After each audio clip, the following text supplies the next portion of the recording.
Hello there, bestie, and welcome to the Empower and Evolve podcast.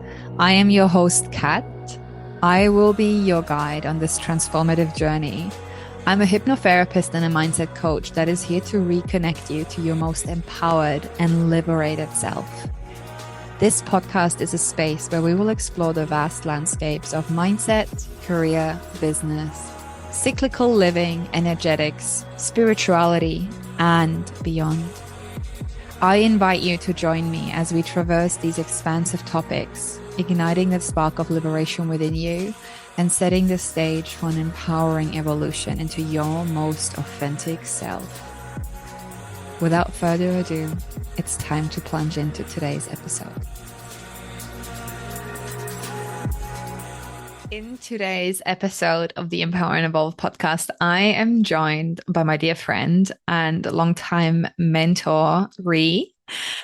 Rhi is an incredible mindset and business and energetics coach. I have been working on and off with her since 2020. She was the one who helped me really scale my then network marketing business, find my own way. She was the one who's guided me through leaving that industry behind and stepping into who I am right now. And she was also the one that I went to at the start of this year when I was going through my own personal dark night of the soul, to have her to support me again. She's the reason why I've started offering long-term mentorship, because I have loved the journey that I've been on with her, where she really knows me. Like, she knows me like no one else really knows me. And it's such a beautiful gift. Rhi has created an incredible business. She has had so many pivots. She's made over $1 million since she started her online business. She lives on a beautiful acreage over in Australia where she has farm animals, and she's just living her best life. And for her, it's not about having all the flashy things and all the materialistic, expensive toys, but for her, it's making enough money so that she can live her little farm life and be present with her beautiful son and her beautiful husband and make a difference in other people's lives and teach them that they get to create a life on their terms. You will absolutely love this podcast episode where we talk about shadow archetypes of money, how they might show up. And I'm just going to let you know, if you feel inspired by the episode, get that program that we're talking about, Wealth Evolution. It was so good. I did it. Like, I'm coaching with her one-on-one, and I still signed up for it because I knew that I'd learn something from it. And even learning about the shadow archetypes on their own has completely changed the way that I look at money and how I now guide my clients. So do yourself a favor and invest in yourself and enjoy this episode. Oh, welcome to this episode with my dear friend and mentor, Rhi. We just had some little laughs here before we hit record, so we're in the mood to get into this. Thank you for being here, Rhi. I'm excited to be chatting about this topic with you and for everyone to learn about it. The shadow archetypes of money. Yeah. Mm. Juicy. So juicy. Maybe before we dive in, I just like threw a spanner in the works because I said we would start with how you found these, but I've just decided to change it. So here we go. Tell us a little bit about who you are and your story of how you found your way here. I was like, where do I even begin in the context of my story? Uh, let's do the filter of money. So, I am a business mindset coach and all the things in between, the energetics, life, all the things, because everything is all interwoven, right? And I remember I actually had a really good upbringing in the context of money. Like, I felt like I never missed out. I lived on acreage. Christmas and birthday presents were always great. Like, I felt like I got everything that I wanted, right? Mm-hmm. And then my mum and dad divorced when I was 17. And I believe this is the moment that I made the meaning of, like, I'm afraid I'll lose everything. Because when my mum and dad divorced, like, financially. There was so much turmoil. There was debt being put onto my mum. There was just a lot of concern and issues when it came to money. And it just gave me this massive reality check of like how everything can just be taken from you and like the whole context of money and um, what money represents in today's world. It was a very big, humbling experience for a 17-year-old girl that thought she was extremely entitled. Um, and from that, I also didn't really work much as a teenager because we lived mm, outside of the suburbs, so I had to depend on my mum to drive. So I didn't really get the context of my own money until I was probably like maybe 20 years old. I started to have a full-time job, Wow, that's and quite late. it 20 is years old. yeah. So like I had part-time-ish jobs, but at the same time, like I still had money coming in from in Australia. It's called Centrelink. So it's kind of like the dole. I don't know what you guys call it. Uh-huh. Um, but I had that as a little bit of money as well as my part-time income from random casual jobs that I was doing.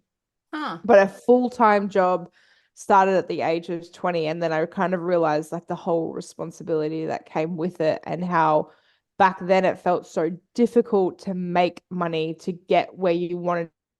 I felt like nobody taught me about money. I didn't feel like I needed to learn about money because it was always taken care of. It wasn't actually spoken about much in my childhood.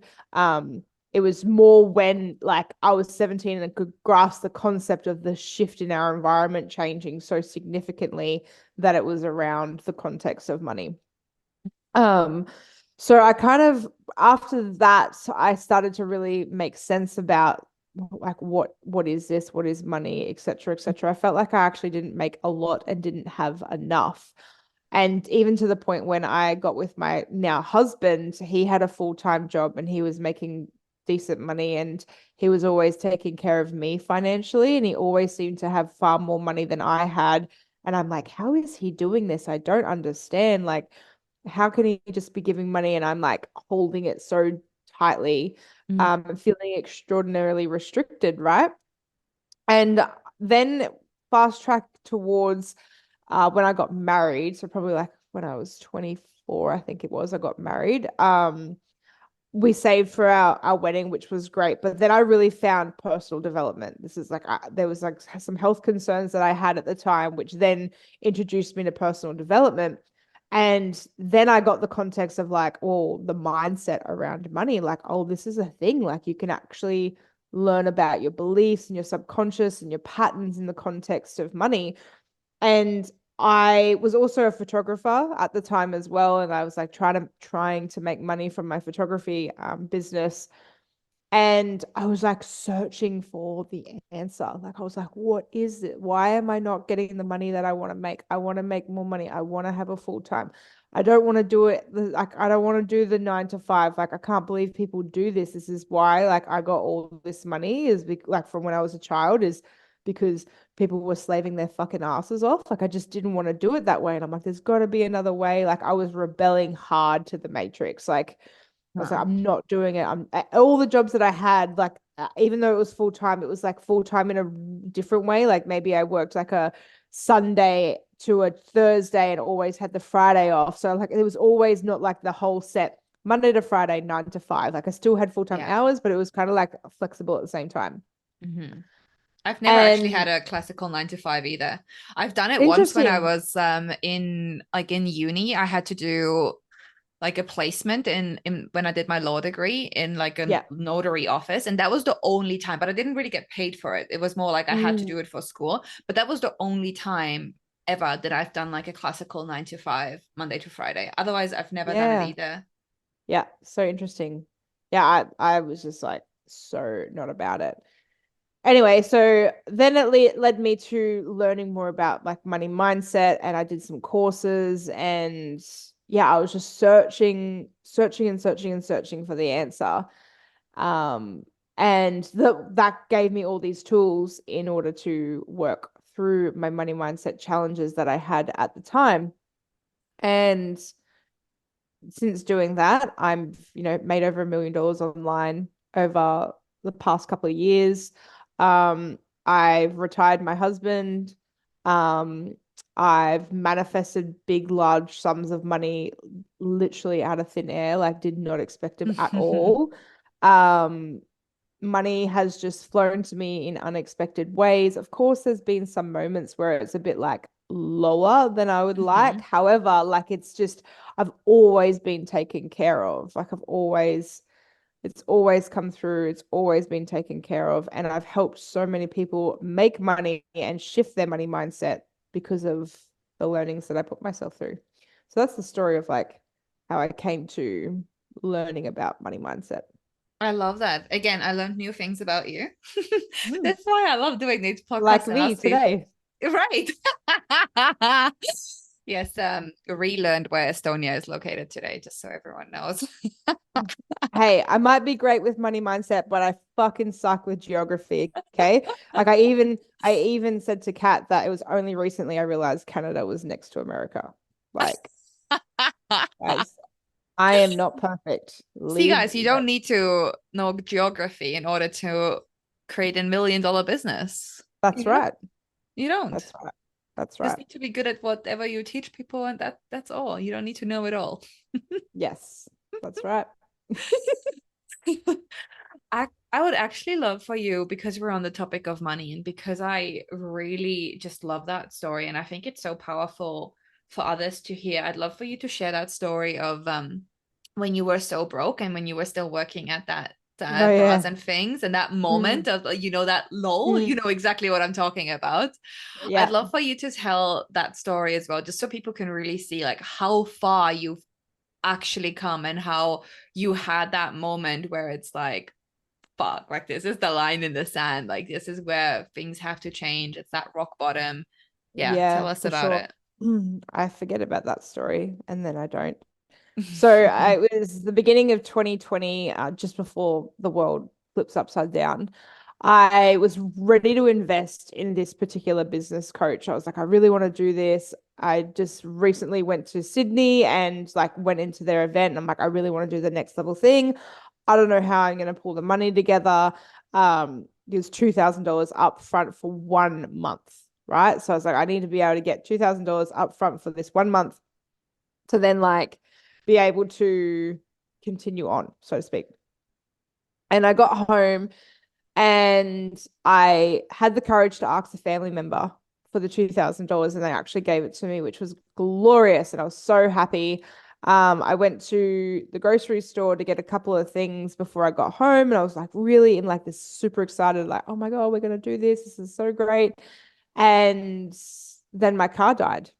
I got back into my car wouldn't start, and I'm like talking like less than a kilometer from my house. But I was stuck in a car park and I was like, oh fuck, how are we gonna do this? Anyway, long story short, I needed to get a tow truck and it was just a battery, but the tow truck from that place to my house was like $500. The battery was $300. So that's half of the payment already within less than 24 hours prior to actually putting the money into this person's bank account in order to change my life. And I remember sitting in the house so angry. And when I get angry, I cry. So I was so angry that I was bawling my eyes out. And my 18-month-old at the time just walks up to me and he goes, oh, mummy, and just starts crying with me. And I just had this like full on going, like, this has got to stop. Like, this has got to stop this cycle of having money, not having money. Um, it like just continuously getting myself in such a predicament where it feels so tight and scared and all the things. I'm like, it's just got to stop. Like, this is ridiculous. So the next morning, I was like, I've got to change. So up until that point, I was blaming everything outside myself. Like, oh, I lost, like, I got fired from a job just before Christmas, so that had to go back into bras and things over Christmas. So like my stable income stopped, had to go into bras and things, had to work over Christmas with an 18-month-old. Um, like there was just so many things, and I was just like so angry at everybody else until I had this like huge realization, like it's my fault. My finances are the way they are. Like it's all my fault. The way that I've utilized money in the past, the way that I splurged on money in the past, the way that I used the shadow archetypes in the past. Like there was all these things and I was like, fuck. So I actually went live on Facebook, in a Facebook group, and I basically said that I'm a fraud. And I was like, I've been like preaching all these things and like take action and do the thing, and then all of a sudden I realized that I wasn't even implementing the things that I was teaching. And I was like, I'm just going to draw a line in the sand that from this moment, I'm going to like fully commit religiously, consistently on my particular ritual. And mark my word, within a year, I'll come back and I'll say that I've done over six figures. And I did. I came Amazing. back a year later. I actually did it in like, I think 9 months. Incredible. I hit the six figures. I love So that so yeah. much. What was the ritual that you did back then? So it was more of like just picking a daily routine. Mm, So it was like picking one thing that was a connection to manifestation. So mhm, at the time was journaling. So I'd like journal to the universe, like what I was grateful for and what I was calling in and what I was willing to do that day in order to fulfill what I was calling in. So it was something along those lines. Every single day, fucking religiously was mhm. my journaling. Then it was like a form of content. So it was just like giving value every single day. And also like a version of like a money check-in, just like making sure that I was checking in with my money and putting money away. And every time I got more money than our baseline, like say for example, if I was making $500 a week from bras and things, anything more than that, I like put it onto debt. So I was like, I was really embodied in the thing. I was like, I'm gonna get out of debt and I'm gonna make six figures. Like they were my goals. I love that. And and I was like, okay, this is it. Like every single time. So if I just got random $50, I would put it straight onto the debt. Or if I sold something on Marketplace, I put it straight onto the debt. Um, and like I will say that I actually found COVID a blessing because we were in the crux of not being able to go anywhere. So I was like, okay, like all the money that I make, we can't go out, we can't go to get coffee, we can't go to the cafe, we can't go to the park, all these things. Like I'm gonna utilize this money rather than buying shit online. I'm just gonna like put it all on to my debts and clear it and start saving. So, I and love because that. I committed every fucking day religiously to that, just to that. And yeah, the rest is history. I love that so much. And I think there's such a big piece of the whole commitment thing. Because how many Mm. people like set goals, have these targets, and then when it comes to the commitment piece, they show off only half-assedly, like, oh, I don't feel like it today. Oh, I'm just not gonna do it. Instead of like maybe coming up like, oh, I don't feel like doing exactly that. Like, how can I still show up and still Yeah. do it? It's like getting creative and still staying committed is, Mm. yeah, crucial. Yeah. And it's the same as like health, if you want to be healthy, you're going to have to go to the gym or go for a run or go for a walk or whatever, even on the days when you really don't want to. Yeah. You still do it. Like, of course, if you like really need to rest, sure. But majority of the time, you think you need to rest, but it's just a cop out. Yeah. So I could have like remember, like I had an 18-month-old. Like it was easy for me to be like, shit, he needs me, he needs to nap, he needs this. Like I just made it work. I wasn't like 6 a.m. every single day, I'm gonna journal. It was more like by the end of the day, before I hit the pillow, I am journaling on some like I will journal. I will Yeah. make a piece of content. Whenever I can do it, I will do it. So I was just committed to it, getting it done before the next day. Mhm. I love Mm. that. Yeah.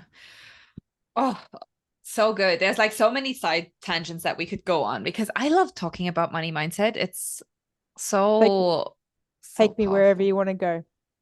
Well, let's take a couple steps forward now because obviously the topic today is shadow archetypes of money. So, Mm. how did you go from all of that to then learning about the shadow archetypes of money? And how did that connect to your story and where you are now? So I had I had my financial rock bottom and then I had an emotional rock bottom a couple of years ago. And I started to really like look at the consciousness of a human being from all aspects. Like money is just a resource, Mhm. right? Like money, like I've gone through phases where, I'd say money is your best friend. And some people that really works is like seeing money as their best friend, start to talk to money as your best friend rather than as your worst enemy. That serves some people, but I got to the point where I was like, money's actually neutral. Mhm. Like it's such a neutral resource. Like, yes, we quote unquote need it in order to live at with necessities in this society, in today's society. However, the surplus is a want and a desire, and it's just a resource that is infinite. That's all it is. It's a resource we utilize to exchange things. And then so that was my new belief. I was like, it's just a tool. Like it's just a tool. Like it's nothing to be like fucking hoorah over, so to speak. Mhm.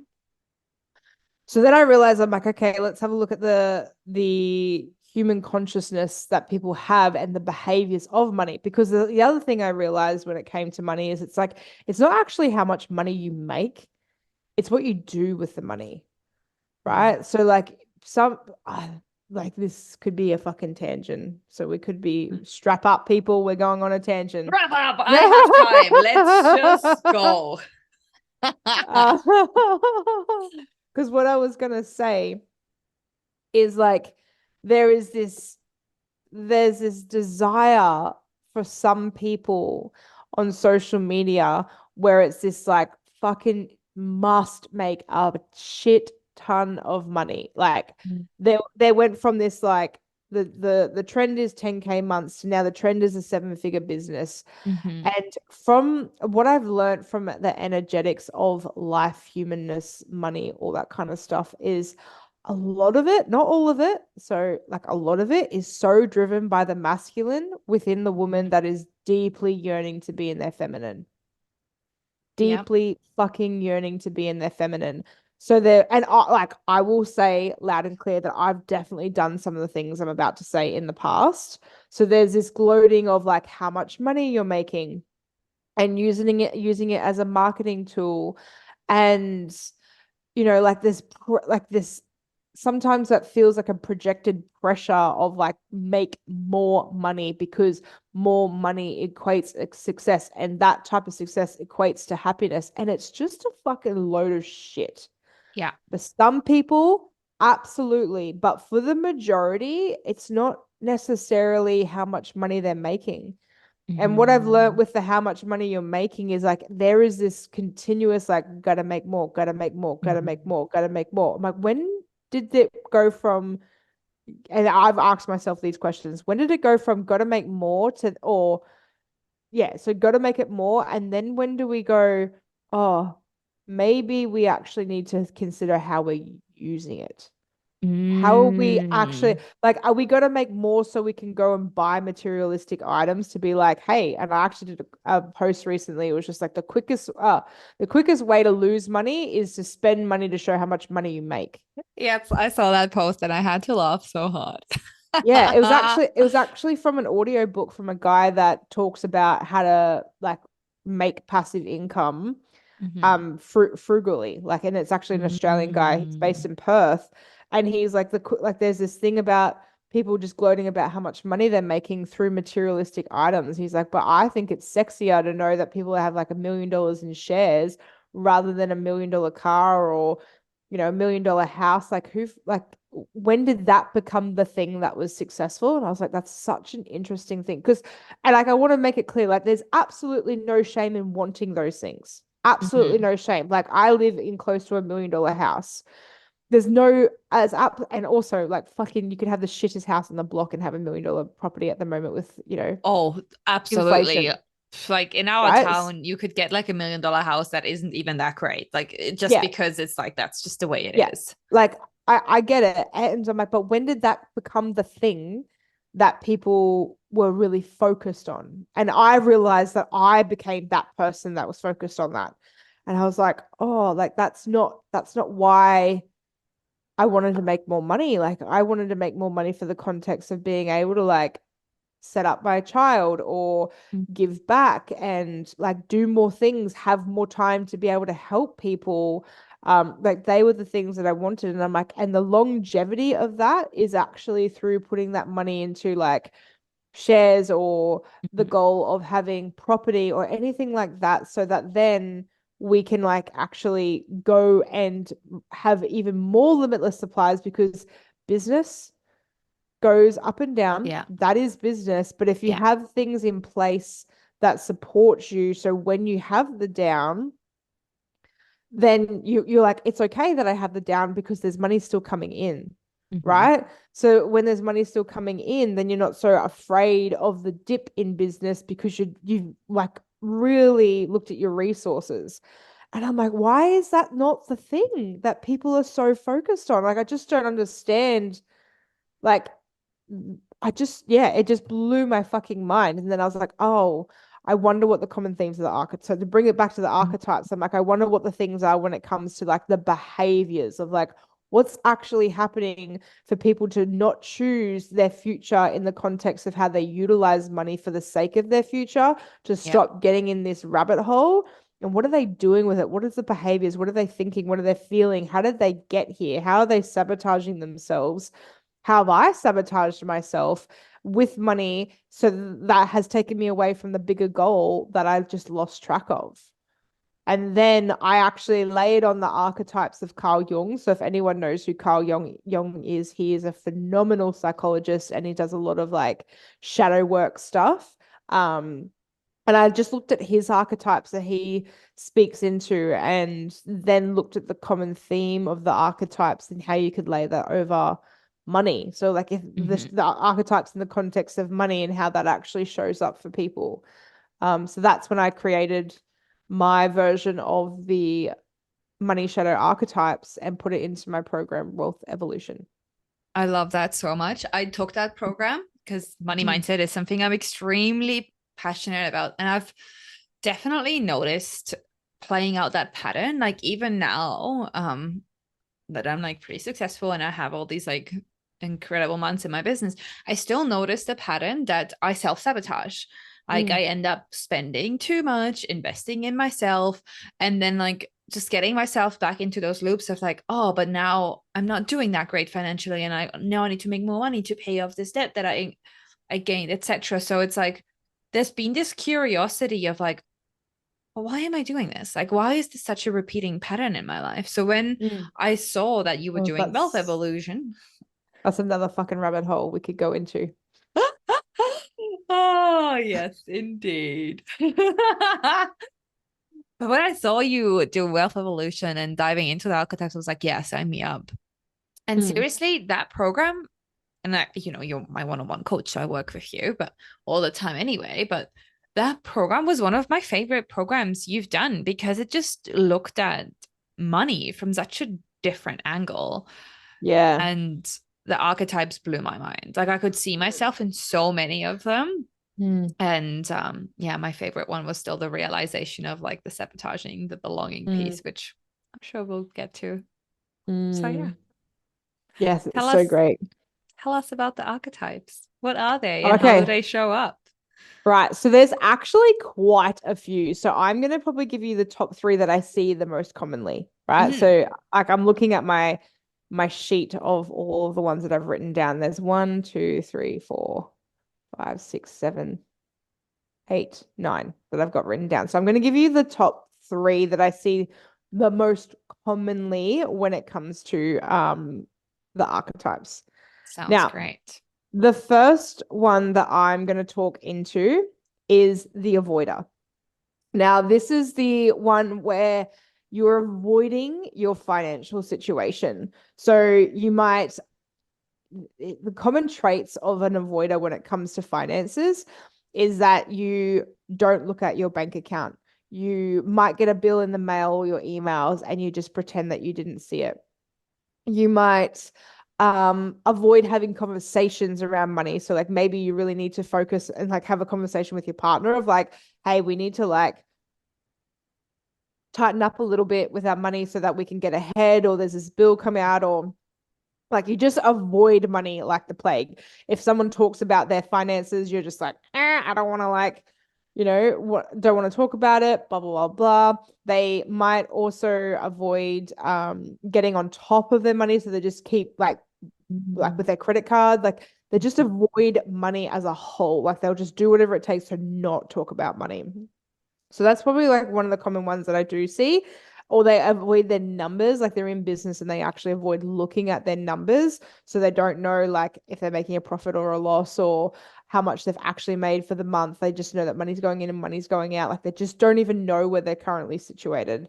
And that can sometimes stem from a lack of like not knowing, like they just feel like they don't have the resources to understand what to be looking for. So they just go, well, I don't want to admit that I don't know this. I'm just going to like shove it under the rug rather than being like, hey, I actually don't know this and I really would like to know it. So like putting themselves in a situation where they're the little fish. Um, Mm. Maybe they have shame around the fact that they don't know these things. Like there's a couple of common threads. So that would be number one It is actually the, blows my mind how many people have this one. It yeah, blows my it's, mind. but then like think about it. It's, well, when I was growing up, the two like the main three conversations that you don't talk about is sex, money, and politics, Mhm. right?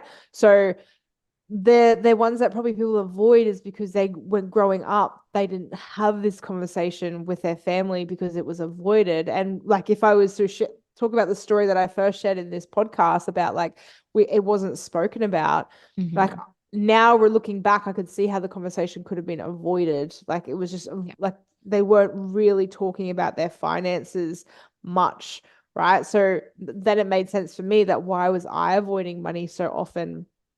Why was I not really looking at to what I was actually spending? Like then there's like that rebel. You're like, oh, Mm. if I really look at what I'm actually spending, then that means I have to really pay attention to the fact I'm spending this much money on takeaway coffee, which means that I really shouldn't be like spending that much money on takeaway coffee.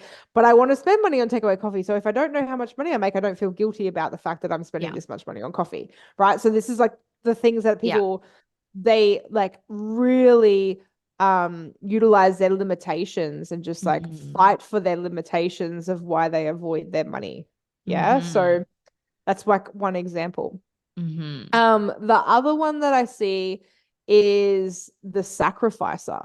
So this Mhm. like the self sacrificer. So they will like make the money, they will do what it takes to make the money, but they will sacrifice themselves for the sake of money. Now this is kind of like also a little bit of the people pleaser. So that's another Mm. archetype. So I'll bring these two together because like the self-sacrificer and the people pleaser, this really stems into people that are like wanting to belong, Yeah. right? So and this happened to me and I realized this a lot is like when I made a lot of money or when I began to make a lot of money, I noticed that I started to people please and self-sacrifice. So rather than like getting ahead, I would spend this money on like pleasing this person and doing that. And like to the point where I remember doing this particular experience and someone said like you should buy that and I didn't want to buy it, but I didn't want to deal with the conflict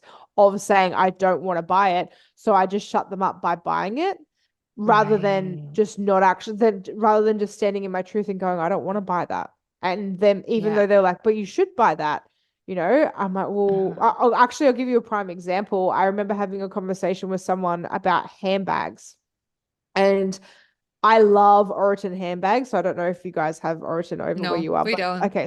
So Oroton's like a beautiful leather Australian made handbag company, and they range anywhere between like $200 to $800. I'm gonna say, right? And I love Oroton, like absolutely love Oroton handbags. I think they're beautiful. And one person said to me, you make so much money. Why do you even get Oroton? Like you're beyond Oroton. Oroton's like buying from Kmart. You should be buying YSL and Gucci and all this kind of stuff. And I was like, oh, is that what I'm meant to be doing when I'm this successful? Okay, like I'll just go get a YSL handbag.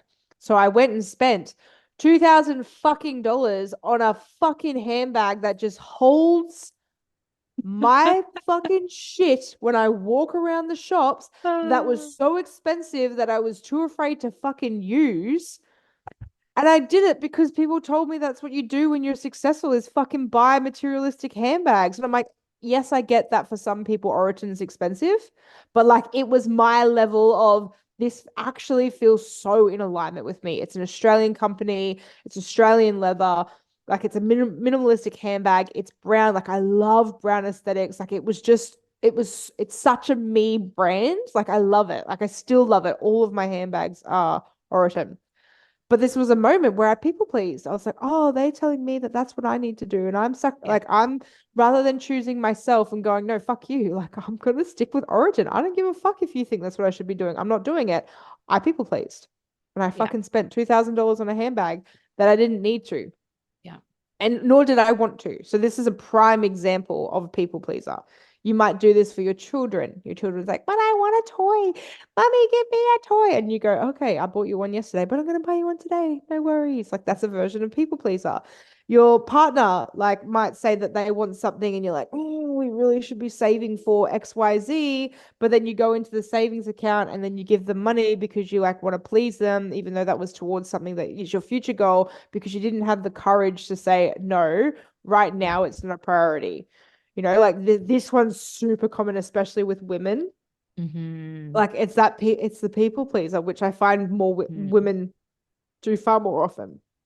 Yeah, that So was that like one, the biggest one for me when I learned about them in your course. I was like, yeah, oh my God. And it was like the combination of the people pleaser and then self-sabotaging because it was all an unconscious play that played out, mm, just like you said about the piece of wanting to belong. yeah, So whether it was like bringing myself back down to the level of the average people around me and how much they make and how everyone struggles because the economy is bad, yeah, like that whole thing, or whether it was that people were judging me and I was making money, so I then unconsciously self-sabotage to be making less so that I could be loved again. So yeah, freaking messed up. yeah. It's insane. Hey, Yeah. absolutely insane. And then the final one that I'll talk about today is the addict. Mm. The addict is someone that utilizes money to, and it's actually kind of a combination of the avoider, but the avoider in a different area of life. So it's the addict is someone that is so compulsive in spending money. So they utilize money as a way to avoid parts of their reality. So think of like gamblers or shopping addicts or people that go and buy food that like it's their way of utilizing it so they can cope and regulate themselves from like stress, anxiety, their children at home, their partner. Like I've seen so many people do this is like they just use, and like this is how consumer debt happens, right? Mm. There's like a lot of people use Afterpay and Zip Money and credit cards on Mm. things that they don't necessarily need, but it's for that instant hit of dopamine Yeah. right in that moment because there's something missing and they're like seeking something outside of themselves. Like, because Mm-hmm. apparently going shopping is more of a dopamine hit than like going out in the sunshine or playing with your puppy dogs or being with your children. Like, there's just like dopamine that comes. It's even happened in like the self-development industry is like Yeah. people get that rush of like consumerism on Yeah. a personal development level as well. So Guilty. uh yeah, I've totally done that as well. Yeah, like just to feel feelings of the excitement.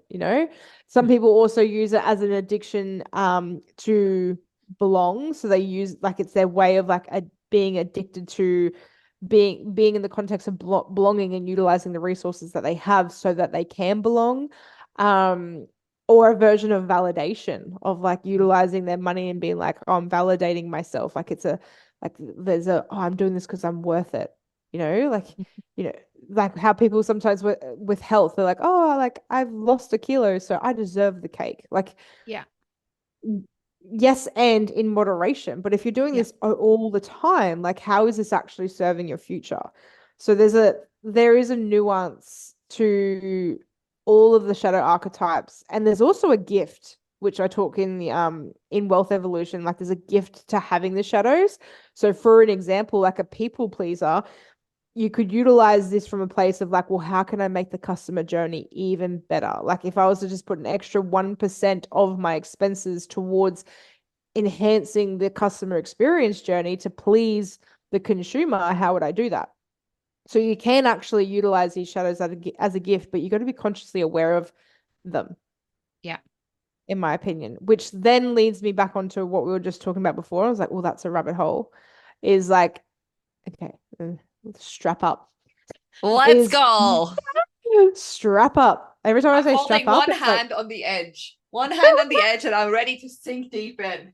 it reminds me of you on your rock climbing wall. Is if you do these things, there's a part of you that actually thrives and gets off on these shadows. So the thing is actually to learn how to consciously utilize these shadows rather than allowing them to unconsciously play out. Because if these are a part of your reality, it means that something within you likes them. You get off on it. There's a kink about it. You love it. You crave it. So if you can consciously decide, well, how can I utilize that to my advantage, for the sake of my future? How would that look, rather than it taking me away from where I'm going? I think that's like really, really important, which is a decent journey of self-exploration. Could you bring an example of that just so that people can Yes. like wrap their head Yeah. around? So, well, we could use the one with the people pleaser, Mm-hmm. where, if you're, like I said, like if you're spending money to please others, right? So you're maybe sending them a bunch of flowers so you look like a great friend, or you're in a group of people and you want to like be known to be great, so you pay for everyone's meal. And you shouldn't really necessarily do that. Like I've done that in the past, where like way before I even learned about money, I bought a family member a watch, like a beautiful pocket watch, and I spent my whole fucking wage on it. And I purposely Wow. did it just to actually go, hey, look, I'm a great family member. And I gave it to that person in front of everybody to be like, yeah, I give a fuck about my family member. Stop calling me the dark sheep or black sheep, whatever it's called. Yeah. Right. Like I did that on like from a shadow perspective, but then so I'm like, yeah, okay, there's this feel like I love making people feel important. Like Mm-hmm. I love making people feel important because I want to feel important, right? Yeah. So sometimes, so how to utilize that as a gift is I ask myself, like, well, how in this moment can I make this person feel important, but it's still in alignment with who I am, where I am, and where I'm going? So then you're utilizing the concept of actually really creating dopamine from making someone feel important, but in a sustainable way that feels like truth and not from a place of it being a belonging or like fear of losing them, or like not being enough. Like that's a different Mhm. energy behind the offer, the service, the pleasing Yeah. of somebody else. So that's where you can kind of like utilize it. It was like, oh, if I actually thrive in this, how can I use it to my advantage? Uh-huh. I love that. That actually makes me think it's like a bit of a different topic, but similar kind of concept, I guess. I was talking to a friend of mine yesterday, and she's not really doing great mentally, emotionally, etc. She was just telling me what was up, and wanting to be a good friend and supporting her. I literally asked her, like, is there anything that you need right now, or is there anything that I could do to help you feel better? And her response was like, this is the best thing someone has asked me in a very long time. Mm, And it gets to be that simple because it's not, it's just it's my presence that I can gift. It's like giving that listening ear and being like, what do you actually need right now? mm. And it gets to be simple. Like it doesn't always have to be that we have to do these like grand Yeah, financial things fully. for others. Yeah. And like I think some people might utilize their finances as a resource because they don't know how to actually go to the depths. Yeah. So they just utilize something that's surface level, Yeah. which is like money for Yeah. some people. So this is a learning of deep emotional Mm-hmm. maturity and deep emotional intelligence, Mm-hmm. which then allows you to actually hold the space that people are really craving. There's Mm-hmm. not there's and then think of love languages. There's actually not that many people that have the love language of gifts. Yeah. It's normally the love language of quality time or physical touch or acts of service, which doesn't necessarily need much money Yeah. or Yeah. words of affirmation. Like you can say like, "Hey, you're a beautiful person," without putting it in a card and sending it in the mail. Yeah. Like, yes, of course she can do that, but you don't need to do that, you Yeah. know? There's like a yeah, it's a learning Mm-hmm. and of intention. I think the intention is the most important part. Is like how can you create great intention Mm-hmm. behind everything you do? Yeah. Oh, this is so great. We could go down so many rabbit holes, but there's just a couple final questions that I Go for kind of it. love to ask. Hmm. One is, so with having the understanding and the knowledge of mining archetypes, how does one use them to better their financial situation?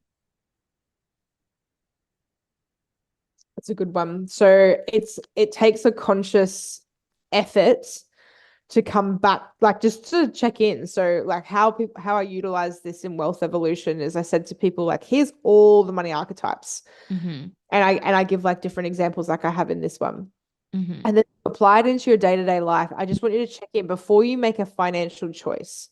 So, you have to pay your bills. So that's not really, I'm not talking about them things. I'm talking about like if you're choosing to pay for someone else's meal, if you're buying your kid a toy, if your partner asks for some money, if a client is asking for an extended payment plan or is um, deferring in their payments, like all those kind of things, right? Check in with yourself and ask yourself, what is the behavior you want to do? Mm-hmm. And is that coming from a place of a shadow archetype? Mm-hmm. And if it is, like, you've got to be really fucking real with yourself. Like, if you could be like, Mm-hmm. no, no, no, it's fine, but if it's not.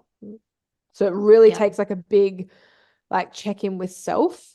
Um, so my suggestion then would be like, okay, so if it is coming from a shadow archetype place, is what would your highest self do?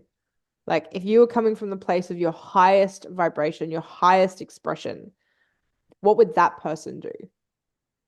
And how would that be different? And it might Yeah. feel a little bit uncomfortable at first. Yeah. Like I remember having the hard conversation way back when with my husband in the context of like, we're not making much money and I don't like how much consumer debt we have. Yeah. And I really want my business to go boom so I don't have to work in retail ever again. Yeah. Right. So that was a hard conversation to have. Mm-hmm. I'd never actually went up to him and was like, I'm really, really unhappy with how we're like where we're at Mm-hmm. financially.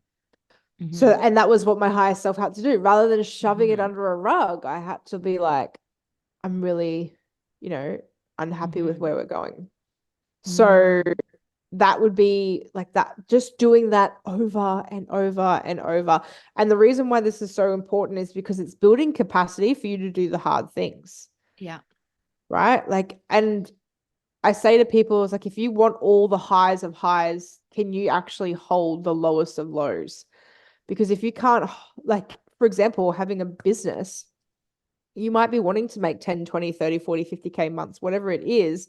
But there's going to be things that you're going to be exposed to, Mm-hmm. possibly, that you wouldn't be exposed to from a 9 to 5, like people failing their payments Mm-hmm. or you not receiving the money from the third party program because like there's a Mm-hmm. glitch in the system or you've got to show up for particular people. Like there's so many things that you're not exposed to at that capacity of income that you wouldn't be exposed to when you're like in a 9 to 5, so to speak. Yeah. So you've got to be willing, like you've got to be willing to be able to hold the lows of the lows in order to have the highs of the highs. Yeah. Because you just can't have one without the other. Life is a paradox. It is. It is. And the more you're able to hold the lows of the lows, the bigger the highs of the highs will be. Like that's just how Absolutely. it is. And Yeah. every single low of the low will teach you something else. And Yeah. it's going to be hard to notice that when you're in the middle of it and you're like, no, this is so crap. But Yeah. how can you hold that frame of mind and still be like, well, this is ultimately making me stronger. It's making me better. Like, how can I utilize this moving Fully. forward? Yeah. Yeah. 100%. So those who are listening and they're like, oh my God, this is such a great topic. Is Wealth Evolution still available for purchase? Yes, it's only $47, guys, and it is a replay. So it's not live anymore, but you have access to the replays and all of the homework. You can just reach out to me and yeah, I can give you a link. Amazing. I'll have Rhi's Instagram linked below so you can reach out to her and you can find her in general. She does some epic stuff. I mean, I pay her a lot of money to be my coach. Oh, okay. I always like to finish off the podcast with what is your last bit of like tidbit of advice for anyone who's listening and curious about this topic? Mm. Redefine your own version of success. Like, if you were to just remove the noise of social media and if you were to tune into like what an abundant life looks and feels like for you, what is that? What is that for you? And how can you create that? Because it's okay to want what you want. You don't have to keep wanting more if you don't want more. Like, how can you just experience life to its absolute beauty and fullness and depths within the now rather than feeling as if you need to just keep making more and more and more and more and more? Like, for what? Like, for what? Like, it's okay to quote unquote only want 5K a month or 10K a month or 20K. Like, it's okay. There is nothing wrong with that. And I think it's really important for people to just like let go of the shame of not wanting more. Like I think it's really important. And like I said, if you want more, amazing. But if you don't, that's actually also so fucking perfect. Yeah. And it takes courage. Like I actually think it takes courage for people to be like, but I'm happy with that. Yeah, So absolutely. yeah. Oh man, this has been so great. Yay. Yay. Thank you so much for taking the time. And I'll make sure Oh, to have you linked pleasure. in the show notes so that people can Pleasure. reach out to you. And I'm just going to say you should join Wealth Evolution. It was an epic program. I am only halfway through. I Oh still my haven't God. watched some of the recordings, but I loved it so much. It's so funny, like 5 recordings and you're halfway through and you're like already saying it's God's gift to the planet. Yeah, So great. it It is just great. shows the power of it. Yeah, I will admit it's definitely one of my favorite programs that I've run. And the purpose of it being so affordable is because like this can fucking change Yeah. everybody's life. Like I remember one chick at the very end of the course, she's like, I have an exciting announcement to make. She's like, no, I haven't made money, but the shadow archetypes alone saved me from spending $3,000 on my credit card. Oh my God, that's amazing. Right. She's like, she fully checked in with herself and she's like, normally I would have done it. And I had the hard conversation. I talked to my husband and said, no, like, I don't want to do that. I don't want to get more consumer debt. I'm feeling uncomfortable having this conversation with you because I've avoided this being a problem for us. And all he did was go, okay, babe, no worries. Yeah. Because she was It's that, so yeah. afraid of what he was going to do. But he was like, because she just made it in her head. Uh-huh. Right? It's like, so Uh-huh. spending, this is what I mean, like checking in with yourself, like spending $47 and it saved her 3,000. So $2,950 really it saved her. Yeah. Like that's insane. That's amazing. Insane. And that was just in a week. Like the rest of her life is ahead of her. Where can she Yeah. be utilizing that money in different ways now? So super powerful. Oh, I love that so much. Thank you so much for sharing your wisdom and your time with us. Such a pleasure to have you on here again. And thank you everyone for listening. Thank you for tuning into the Empower and Evolve podcast today, my dear bestie. If you found this episode inspiring and elevating, I would love for you to consider expressing your support by taking a moment to rate and review the show on Apple Podcasts or Spotify. Help me extend the ripple of empowerment by sharing this podcast with those in your circle who may resonate with it. And if this episode has struck a chord within you, I extend a heartfelt invitation to share your experience on Instagram and make sure to tag me at It's Coach Kat and let's spread the love together. Until we reunite in the next episode, may your journey be filled with empowerment, evolution, and the unwavering pursuit of your most authentic self. Now go and liberate yourself. And until next time, take care, my dear bestie.